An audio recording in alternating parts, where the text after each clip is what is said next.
Bismillahirrahmanirrahim. Hai, Assalamualaikum. Welcome back to Cengkih Channel. Terima kasih korang kerana sentiasa memberi support untuk channel ni. Akak juga nak ucapkan selamat datang kepada subscriber yang baru subscribe untuk channel akak. Terima kasih tau. Hari ni akak nak ceritakan satu kisah yang disampaikan oleh salah seorang subscriber juga, di mana kisah ni dialami oleh kawan kepada subscriber tersebut. Kisah kali ni mengenai pengalaman seram dua pemuda semasa mencari pokok bonsai di dalam sebuah hutan. Jom layan.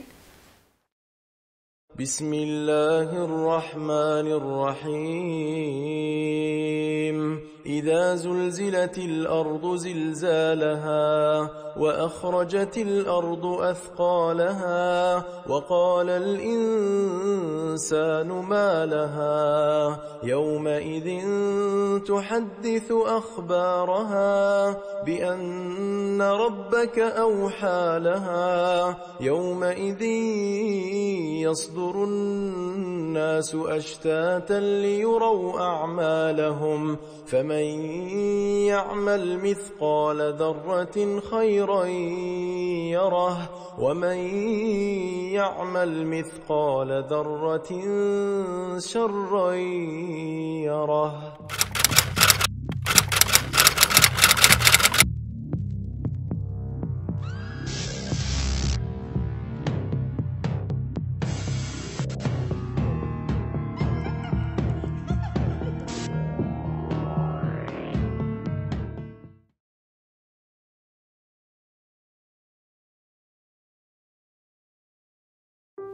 Kisah kali ini berlaku pada tahun 2000, di mana kisah ini dilalui oleh dua pemuda yang akak cakap tadi, dikenali sebagai Mat dan Dolah. Mereka ni tinggal di kawasan perumahan yang sama yang terletak di satu daerah di negeri Selangor.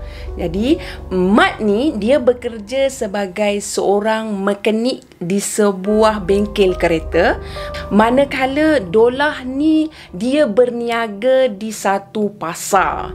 Jadi, mereka ni saling mengenali antara satu sama lain dah sekian lama. Tambahan pula, mereka ni mempunyai minat yang sama, iaitu mencari pokok bonsai dan menanam pokok bonsai di kawasan rumah mereka ni. Bukan setakat tu aja, mereka berdua ni akan spend time masa di hujung minggu untuk sama-sama pergi mencari pokok yang sesuai, yang unik untuk dijadikan pokok bonsai. Mereka juga bekerjasama untuk masuk pertandingan. Tak kisahlah pertandingan tu peringkat daerah ke, peringkat negeri ke, apapun situasinya, mereka akan tetap bersama. Itu namanya sahabat baik. Jadi Mat dan Dolah ni dia ada join grup pokok bonsai macam tu lah lebih kurang. Jadi bila mereka ada masa free, mereka akan berkumpul secara semuka.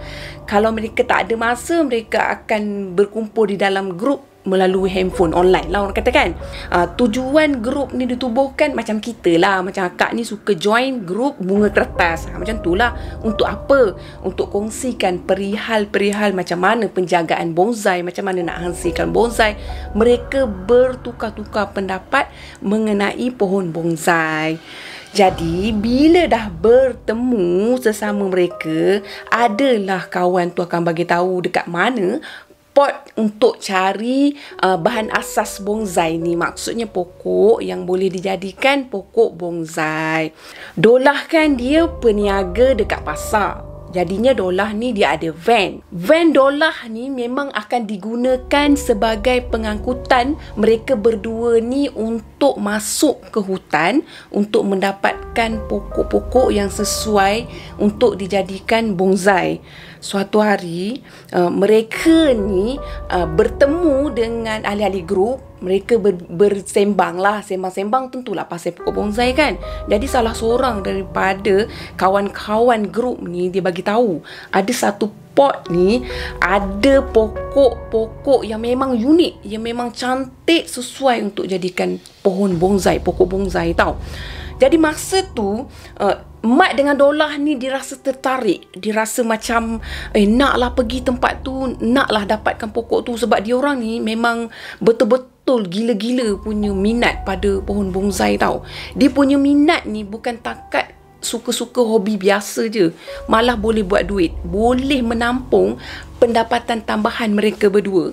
Sebab mereka berdua ni akan berkongsi pohon-pohon tu, maksudnya macam hasilkan sama-sama, buat sama-sama. Kemudian bila ada jualan, maknanya ada hasil lah, bila boleh dijual, so hasil tu akan jadi pendapatan bersamalah untuk mereka.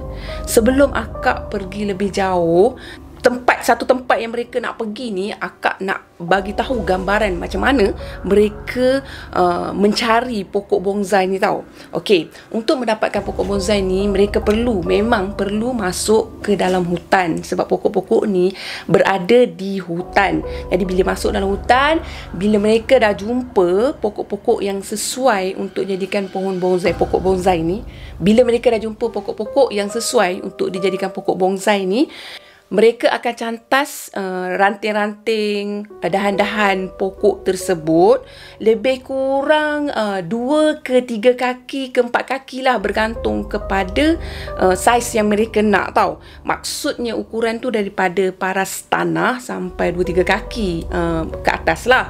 Lepas tu bila mereka dah puas hati, tengok potongan dah okey, mereka akan menggali di bahagian keliling pokok untuk pastikan akar pokok tu dalam keadaan baik. Sebab mereka perlu ambil bersama-sama dengan akar tu sekali tau. Jadi bila dah orang kata digali secara elok, keliling, cermat semua, mereka akan angkat pokok tu, maknanya keluarkan pokok tu bersama dengan akar sekali.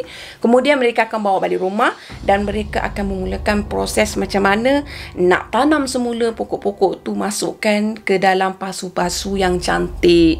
Proses dia bukan mudah korang, panjang lebar kalau akak nak ceritakan proses dia tau. Tapi kepada peminat-peminat pokok bonsai, mereka mesti tahu macam mana step by step nak buat tau. Jadi Mat dengan Dolah ni, dia dapat satu pot daripada kawan yang bercerita dalam grup tu. Ada satu pot di satu daerah yang terletak jauh dari daerah dia, di mana dekat daerah tu ada satu hutan ni yang memang mempunyai jenis pokok yang memang cantik.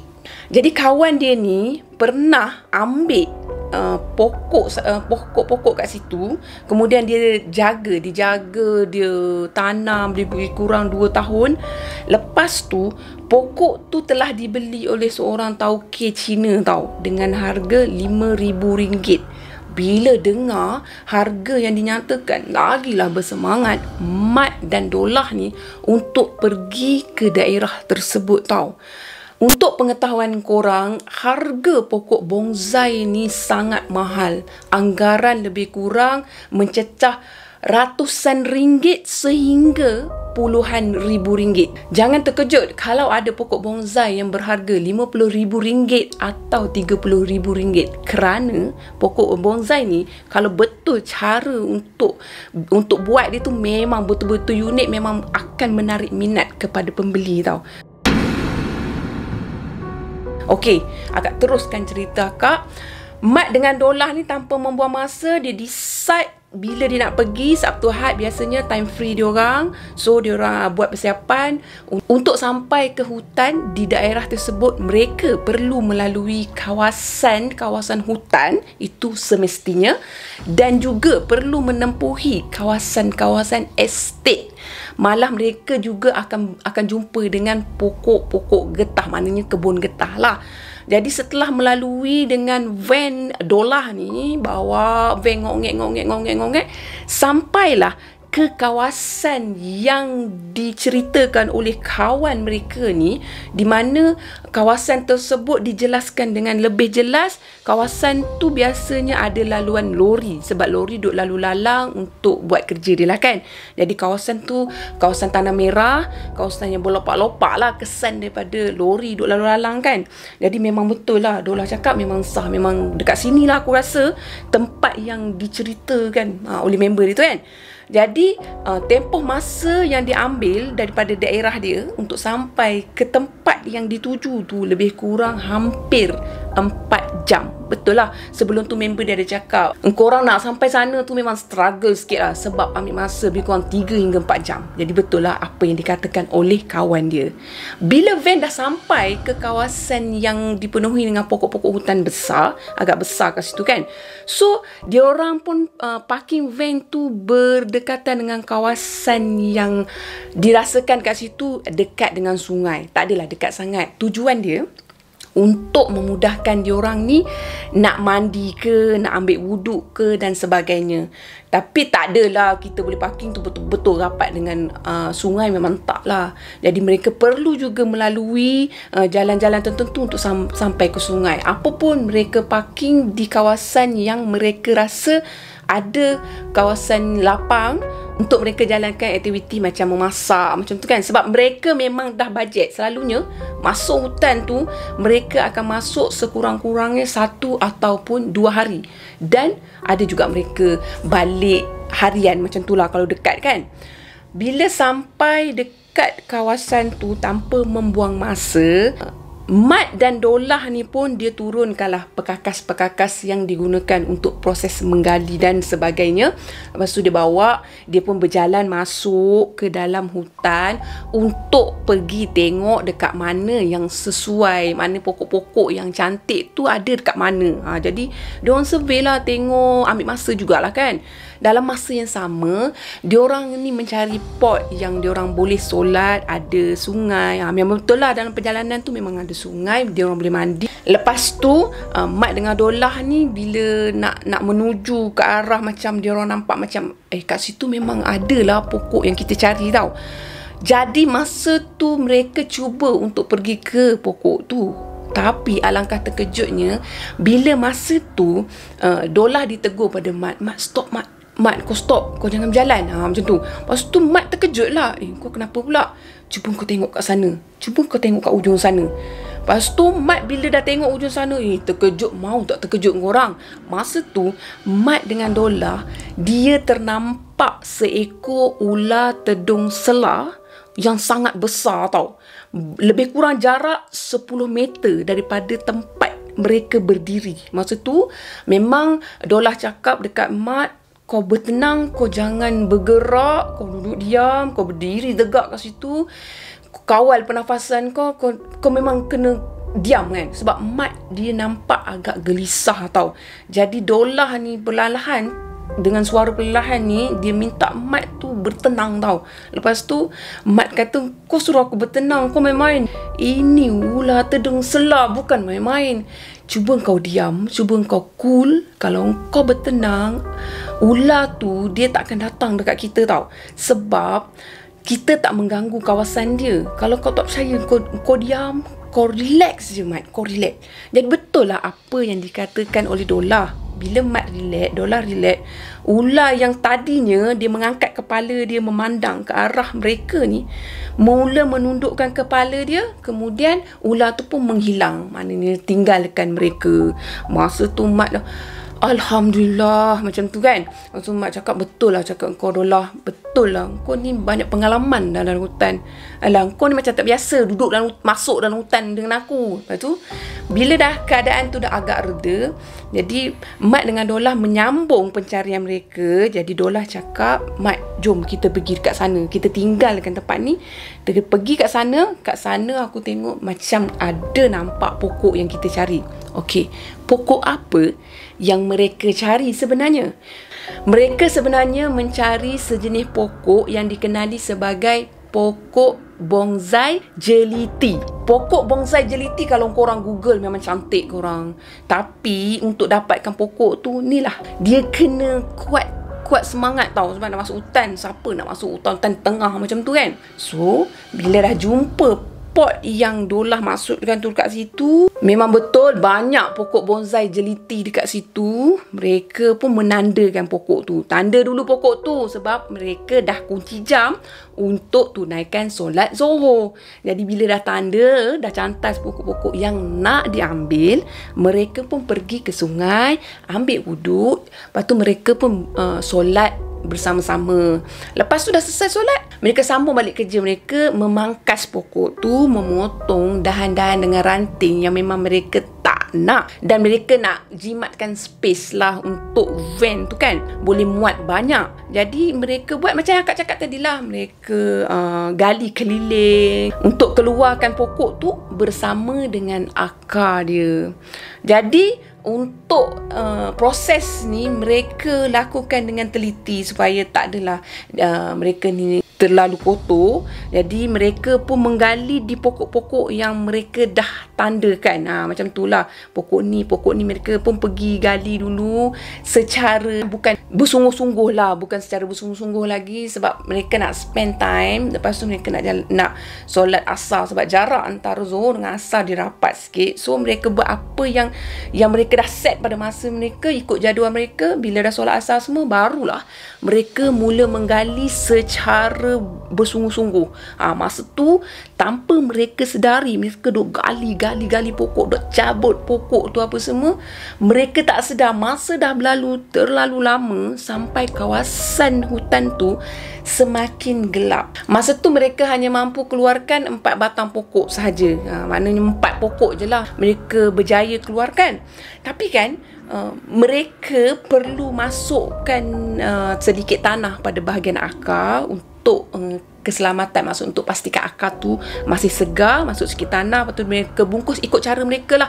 Lepas tu mereka akan angkat pokok-pokok tu untuk bawa pergi dekat van, sementara mereka nak mandi apa semua untuk bersedia untuk solat maghrib tau. Jadi masa mereka ni nak tinggalkan kawasan tu, mat ni dia ada cakap dekat Dolah. Dia kata macam ni tau, Dolah, cuba kau tengok dekat belakang kau.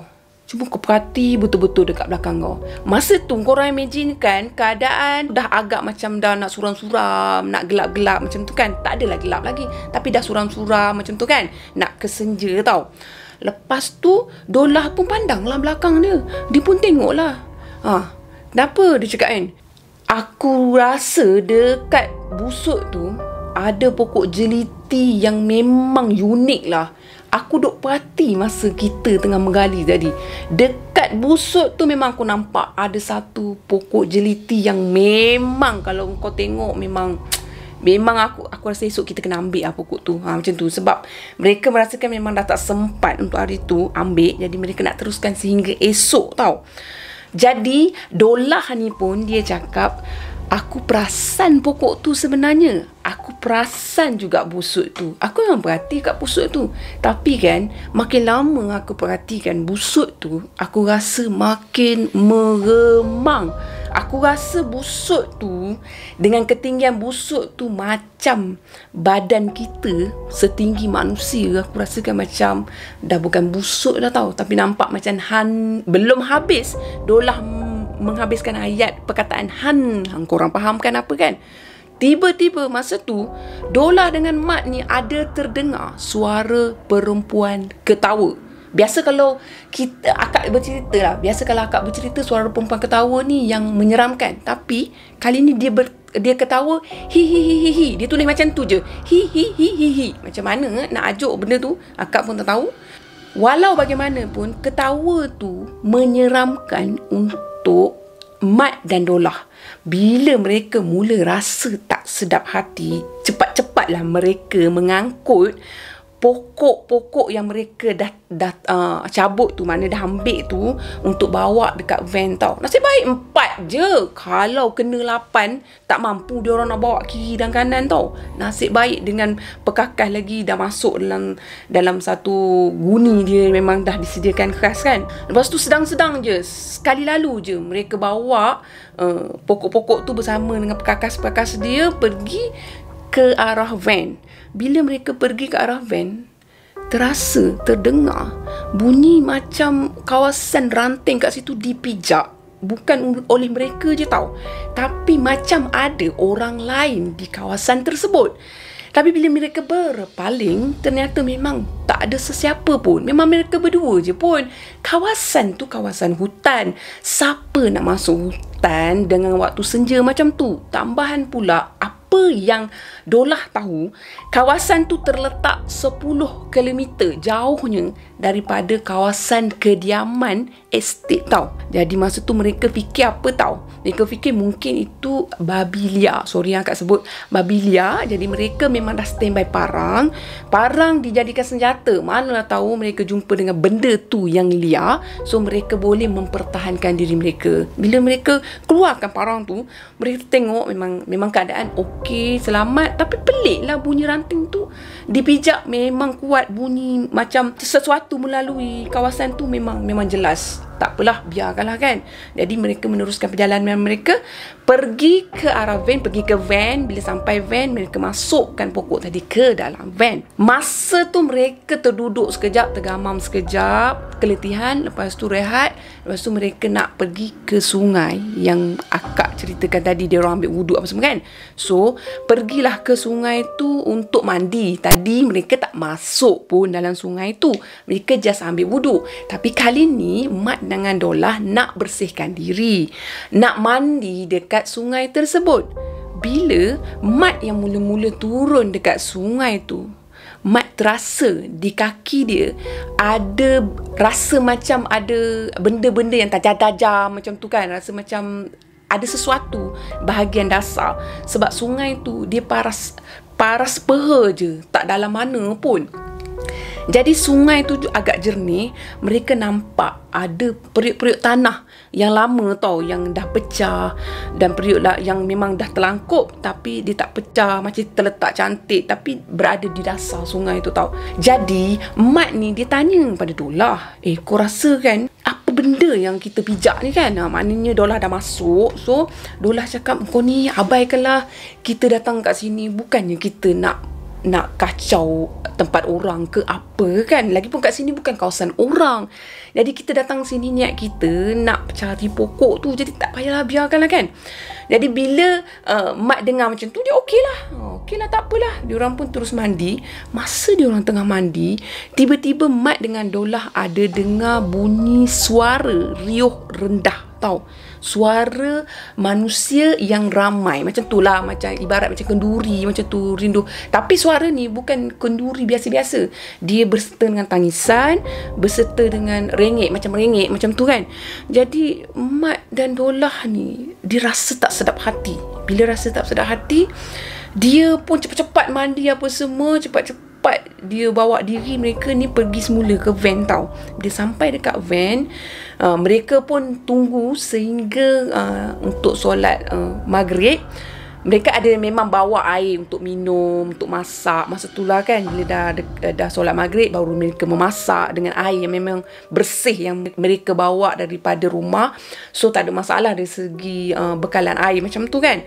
So bolehlah untuk ambil wuduk semua kan. So mereka pun solat maghrib macam biasa, solat isyak semua. Selesai solat isyak, jadi Dolah dengan Mat ni dah penat menggali, penat masuk ke dalam hutan tu. So mereka nak tidur awal tau. Masa mereka berdua nak tidur ni, masa tu Dolah dia memang dah memang dah out dah. Dia memang dah tak boleh nak kontrol dah. Memang tak sembang panjang, terus lena. Masa tu tinggal Mat terkebil-kebil, menahan tak mengantuk. Macam mana nak cakap? Biasa orang kata menahan mengantuk kan, tapi menahan mata dia yang memang tak mengantuk ni tau. Jadi masa tu dia cuba juga untuk pejam mata, dia cuba juga untuk tidur, tapi tak mau lenanya. Lepas tu dalam-dalam dia tak nak lena. Dia cuba rebahkan kerusi van dia, sebab Dolah dia baring di sebelah kerusi penumpang. Mereka tidur dalam van je. Lepas tu Mat ni dia tidur di sebelah memandu masa tu. Lepas tu dia baringkan kerusi dia dengan niat supaya dia ni boleh ambil mood untuk tidur. Masa tu mana boleh nak tidur orang. Bila dia nak tidur, baru je nak lelap, bunyi anjing tiba-tiba menyalak dalam sayup-sayup je. Menyalak makin lama, makin jelas, makin lama, makin kuat. Dalam fikiran Mat, anjing tu datang dari mana? Kawasan ni jauh daripada estate. Pelik lah kan? Tak apalah, biasalah tu anjing tiba-tiba berbunyi dalam hutan tu. Kalau kawasan-kawasan estate ni, itu tak apalah, biasalah. Jadi Mat layankan aja. Lepas tu diselangi dengan bunyi burung hantu korang. Bunyi burung hantu ni mula-mula pelan. Mula-mula pelan, lama makin kuat, lama makin dekat. Betul-betul dah dekat atas dahan pokok yang terletak berdekatan dengan van tu je tau. Makin kuat, makin kuat. Lagilah Mat ni tak rasa boleh terlena. Jadi Mat ni cuba juga untuk lena, istighfar banyak-banyak. Lepas tu dia selawat ke atas Nabi, apa semua kan. Kiranya mereka ni pemuda yang baik. Kalau dah solat, tentulah dekat mulut mereka juga tukumat kamit lah dengan benda-benda yang elok untuk dibacakan, apa semua kan. Jadi tak lena juga, tak dapat lena juga. Sampailah Mat ni dia nampak tau ada sesuatu, sebab dia dah baring. Bila dah baring, sesuatu yang dia nampak tu macam nampak tak nampak tau. Maksudnya Mat merasakan itu manusia, sebab kalau dilihat sepintas lalu nampak macam manusia. Jadi Mat pun diangkatkan badan dia nak tengok, ada lampu suluh kan, nak suluh ke arah yang dirasakan manusia tu tau. Bila dia suluh, alangkah terkejutnya dia korang, bila yang dia nampak tu memang perempuan yang berambut agak menggerebang. Maksudnya perempuan tu dia rambut tak terurus. Lepas tu perempuan tu dia mata dia dalam keadaan mata yang macam bulat tu, bulat jengkel pandang kat dia tau. Memang jelas sebab dia suluh dengan lampu suluh kan. Bila dia suluh bahagian bawah, maksud bahagian badan perempuan tu tak ada badan. Maknanya sekarang ni dia nampak hanya kepala. Bila dia nampak hanya kepala, auto lah dia punya lampu suluh tak ditutup. Dia tutup, dia tak tahu nak buat apa. Tangan dia dah mula meraba kepada Dolah. Dolah kau bangun, Dolah. Dolah kau bangun, Dolah. Dolah bangun. Jadi masa Dolah bangun tu, dia sempat lagi pergi tutup kunci van dia tau. Masa tu kan sebelum masa dia nak tidur, takkanlah korang kalau nak tidur dalam van pun mestilah buka sedikit cermin tau. Sebab apa? Nak pastikan pengaliran udara tu keluar masuk. Tak adalah esok korang tiba-tiba lemas pula kan. Lepas tu dalam masa yang sama dia perhatikan juga pada penanggal tu. Jadi masa tu dia tengok penanggal tu memang dah berpusing pada van, maknanya memusing-musing mengelilingi van dia. Lepas tu dia kejutkan juga, paksa juga kejut Dolah kau bangun. Tapi Dolah ni memang betul-betul lah tidur penat lah. Memang Dolah ni dah tak sedar dah, walaupun memang dah dilepuk-lepuk berkali-kali pun memang dah tak bangun. Jadi masa tu apa pilihan yang Mat ada? Mat menyebut Allahu Akbar, Allahu Akbar masa tu. Lepas tu penanggal tu cuba untuk buka. Dia tak boleh buka, dia tak ada tangan untuk masuk dalam van tersebut. Jadi masa tu dia menghempuk-hempukkan muka dia pada tingkap van di bahagian Dolah. Lagilah cuak Mat ni punya perasaan memang bergelora masa tu. Memang seram sejuk. Mat mengeluarkan lagi dengan lebih jelas Allahu Akbar, ya Allah, Allahu Akbar. Masa tu penanggal tu pun meninggalkan kawasan van tu. Dia macam nak mengusik mereka berdua tau.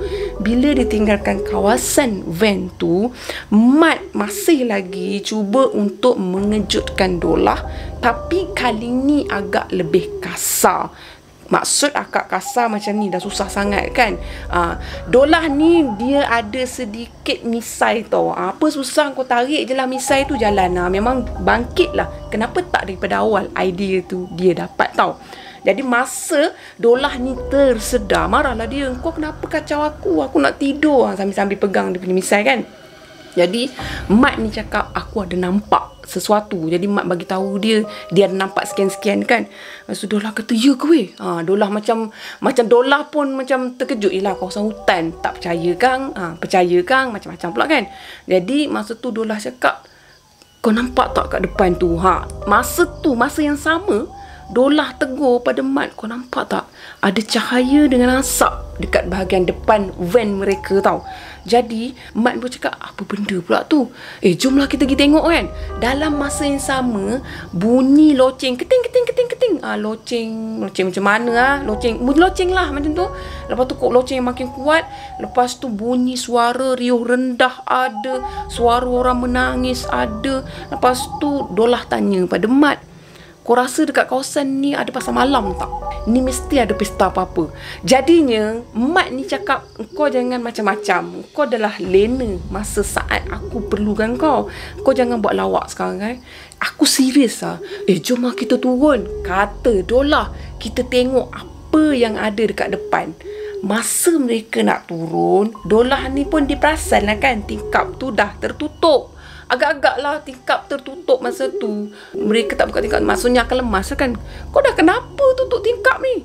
Kan aku cakap tadi ada penanggal datang kat sini. Lepas tu Dolah, okey. Dolah pun buka tingkap tu.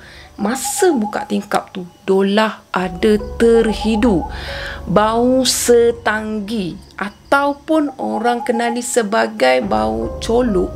Sebutan akak betul tak?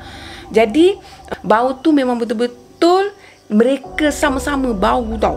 Jadi mereka pun cakap, jomlah kita tengok dekat luar van ni. Takut memang ada orang yang ramai kot. Mereka tak tahu. Mungkin ada penempatan di dalam hutan yang mereka tak tahu.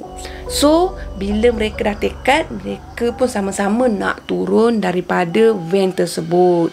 Sama-sama baca Bismillahirrahmanirrahim nak turun daripada van tu. Masa tu Dolah bercakap, Mat masuk. Kau masuk balik. Macam tu kan. Lepas tu mat cakap, dah kenapa pula? Dah beri nak turun, nak masuk balik. Kau masuk, aku cakap. Bila mat dan Dolah ni tergesa-gesa masuk dalam van tu, duduk dekat bahagian masing-masing, mereka tutup pintu. Lepas tu Dolah dia kan dah memang pegang lampu. So dia menyuluh ke arah tepat pada satu lembaga. Lembaga tu bukan sembarangan. Maksudnya memang betul lah, itu ular tedung sela yang sangat besar. Kali ni lebih besar daripada ular tedung sela yang mula-mula diorang jumpa tadi tau. Yang ni ularnya berukuran lebih kurang ketinggian 4 kaki. Maksudnya bukan panjang dia 4 kaki. Maksudnya masa dia mengangkat kepala dia tu, ukuran dia daripada tanah tu 4 kaki. Kau boleh bayang tak macam mana besarnya ular tu? Dia punya ukuran badan dia lebih kurang peha manusia dewasa. Macam tu. Jadi masa keadaan dah jadi semakin cemas macam ni, mat dengan Dolah dia tak ada pilihan tau. Pilihan yang ada cuma mereka perlu meninggalkan tempat tu secepat mungkin. Jadi sebelum ni Dolah yang bawa van tu, tapi disebabkan mat yang duduk di kerusi pemandu, makanya mat perlu mencapai kunci, cuba untuk menghidupkan enjin van tu. Bila dia cuba nak hidupkan, time ni lah kunci nak terjatuh pula kat bawah. Orang kata apa kan, adingan kecemasan memang selalu ada part macam ni. Jadi meraba-raba lah mat tu untuk dapatkan kunci dekat bawah, sementara Dolah cepatlah sikit macam tu kan. Dalam-dalam duk cepat tu, dah terasa dah macam van mereka ni digoyangkan sesuatu. Tapi ular tu bukan berada dekat dengan van. Korang bayangkan macam mana van tu dah rasa tergoyang, tapi ular tu duduk memang jarak lebih kurang 4 meter daripada diorang. So maknanya sekarang ni bukan ular tu lah yang goyangkan van dia. Habis tu apa yang goyangkan van diorang? So diorang pun memang dah kelang kabut gila masa tu. Lepas tu ular tu makin merapati van. Kemudian ular tu mematuk-matuk pada bahagian tingkap di sebelah Dolah ni. Mematuk-matuk, masa tu ada kesan sedikit retak. Maknanya memang kuatlah kesan patukan tersebut. Lepas tu dah dapatkan kunci kan. Dia dapat kunci, dia start enjin van tu memang berjaya, boleh start masa tu, kelang kabut semua. Lepas tu cuba untuk undurkan van tu. Bila dia undurkan van tu, lepas tu dia cuba geraklah ikut suka hati macam mana pun. Dia cuba untuk tinggalkan kawasan tu tau. Syukur Alhamdulillah bila mereka berjaya melepasi pada ular tedung tu tau. Jadi mereka pun meninggalkan ular tedung tu. Daripada maknanya ular tedung tu di belakang tak dapat nak kejar mereka. Tapi masa meneruskan perjalanan tu, mereka melihat macam ada kelibat-kelibat orang. Tapi mereka tak dapat nak pastikan dalam keadaan sama-sama macam tu kan. So mereka tetap teruskan perjalanan mereka sampailah mereka menemui estate. Bila dah temui estate ada penempatan manusia, makanya mereka merasa sangat lega dan bersyukur Alhamdulillah kerana mereka dah rasakan diri mereka betul-betul selamat. Bila sampai ke estate tu, mereka stop kejap van, lepas tu mereka ambil nafas, lepas tu mereka berteruskan perjalanan mereka sampai ke satu masjid. Akak tak bagi tahu tadi, lupa. Akak ni memang selalu lupa kalau bab-bab angka ni. Masa kejadian tadi, yang kejadian penanggal tu lebih kurang pukul 3 pagi tau. Jadi benda ni melarat-larat hampir kepada subuh. Mereka berdua, Mat dengan Dolah ni, sampai ke masjid tu sudah elok sangat. Mereka mandi, lepas tu mereka solat subuh. Lepas tu dah selesai tu, kebetulan depan masjid tu dia ada satu warung yang baru nak dibuka. Jadi pakcik warung tu baru je nak ngangkat-ngangkat kursi. Mat dengan Dolah dah berjalan kaki keluar pergi ke warung tu. Tak dan pakcik tu nak standby buka kedai tau. Dah duduk dekat situ mencongak kat situ. Bila pakcik tu nampak macam pelik je, mereka tak saling mengenali. Jadi pakcik tu lagi rasa tertarik lah nak tanya anak ni dari mana, datang sini nak buat apa macam tu kan. Jadi masa pakcik tu tegur, pakcik belum buka lagi kedai, baru nak buka macam ni. Jadi tak apa pakcik buat kerja pakcik, tak apa pakcik, kami duduk je kat sini kan. So pakcik tu rasa tak senang duduk. Jadi pakcik tu tanya jugalah. Jadi dia jawab lah, dia datang sini pergi ke tempat sekian-sekian. Pakcik tu pun terkejut lah sebab pakcik tu orang situ. Dia tahulah tempat tu tempat apa, macam tu lah. Lepas tu pakcik tu cakap tak apa, kamu duduk dulu, pakcik pergi panaskan air. Lepas tu pakcik sediakan air, gedek-gedek semua, ngongek-ngongek. Lepas tu pakcik dah clear, dah set up semua untuk dia meniaga semua. Tu pakcik tu pun pergilah kepada Mat dengan Dolah ni. Lepas tu dia bagi air. Lepas tu dia cakap macam ni lah, kamu ceritakan semula apa yang kamu dah lalui dekat tempat tersebut. Jadi mereka pun ceritalah daripada A sampai Z apa yang berlaku. Jadi pakcik tu pun bagi rumusan kat situ lah. Akak rumuskan kat situ. Pakcik tu cakap kawasan tu sebenarnya merupakan kawasan kuil peninggalan yang lama. Mana kuil tu memang dah tak digunakan, dah ditinggalkan. Jadi ada sisa-sisa runtuhan bangunan kat situ, mereka tak perasan. Maksud runtuhan bangunan lah, macam tu lah kan, yang mereka tak perasan dekat situ. Jadi sebab runtuhan tu sebenarnya dah ditumbuhi dengan pokok-pokok besar dan juga dah ditumbuhi dengan pokok-pokok yang menjala. Jadi of course lah mereka takkan perasan tempat tu memang kuil yang lama. Jadi masa tu Mat pun dia terbayangkan, oh patutlah tadi masa dekat sungai, patutlah masa dekat sungai tu aku terpijak, macam aku kenal je benda tu, macam pernah tengok benda tu, kegunaan siapa semua kan, korang faham kan. Jadi mereka memang buang dekat sungai tu. Buang tu bukan sebarang buang. Sebenarnya tempat tu merupakan tempat untuk bakar mayat, macam itulah. Jadi bila bakar mayat ni, kita tahulah kan dia ada orang kata dia punya tradisi doang. Jadi kita tak nak cerita dengan lebih detail. Boleh faham lah dekat situ tak sesuai pun untuk siapa-siapa pergi kat situ, nak bermalam kat situ, sebab penduduk setempat pun memang takkan pergi kawasan tu walaupun di siang hari. Jadi pakcik tu nasihat kat dia, tak payahlah nak repeat masuk kat dalam hutan tu, sebab hutan tu memang famous, dikenali sebagai tempat yang banyak ular tedung selar. Jadi kalau korang sebut ular tedung selar ni memang bahayakan nyawa. Bila tempat tu bahayakan nyawa, jadi pakcik harap korang janganlah lagi masuk kat tempat tu.